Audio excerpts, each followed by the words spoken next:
Sony's new CEO Kenichiro Yoshida recently stated at an IFA conference that on the topic of crossplay, that Sony's way of thinking is always that PlayStation is the best place to play.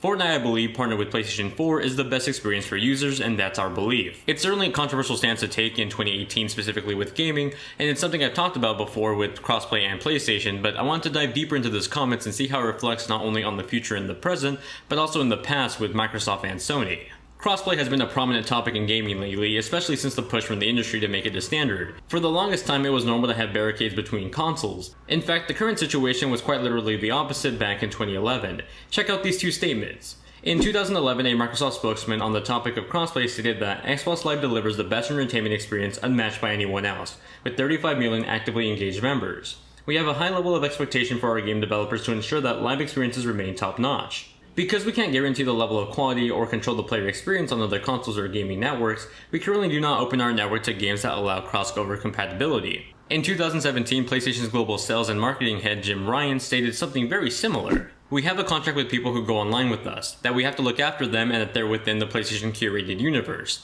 Exposing what in many cases are children to external influences we have no ability to manage or look after, it's something we have to think about very carefully. I mentioned both of these statements not to say that Microsoft is finally getting what's coming to them in terms of their statement from 2011, but to show the arrogance that both of these companies had when they were both in first place of global worldwide sales, and how this could affect Sony in the future and what would need to happen for Sony to actually activate crossplay.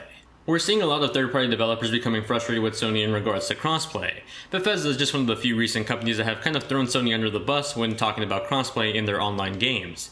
I think what's incredibly ironic is that Naoki Yoshida of Square Enix famously said that Final Fantasy XIV would not be coming to the 360 or Xbox One because Microsoft was against crossplay. Now keep in mind this was back in 2013 before Phil Spencer was the head of Xbox, so pretty much this was a different Xbox platform, or at least managed by a different team. Now of all things, Microsoft is the one that wants crossplay and PlayStation is the one refusing. I'm more curious to see how and when this is going to bite Sony. While yes, Sony is in first place right now in terms of sales, Microsoft is building pretty good will with its customers with their pro-consumer choices. Sony on the other hand is executing more greedy practices lately, not in favor of their consumers but their own wallets. Although I'd love to see Sony activate crossplay in the future, I think these half-assed PR statements are just really bad on the company, and they should just be blunt and honest, saying, hey, this is a money decision, we want you to buy your DLC on our platform and not other platforms.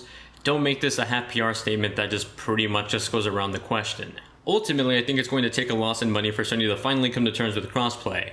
Whether that comes in the form of consumers not buying their games on that platform, developers not bringing their games to the PS4, or just not a full-on feature set compared to other platforms. I just know that the way Sony is acting right now is exactly how Microsoft was acting at the end of the 360 life and at the start of the Xbox One, and those boneheaded decisions is pretty much what cemented them in second place this generation, and that's ultimately going to affect Sony when the start of the PlayStation 5 starts. But let me know what you guys think. That's just my gaming hot take. I'd love to hear what you guys have to say about crossplay, these statements, Microsoft's future, past, Sony's future and past. Let me know what you have to say in the comments down below.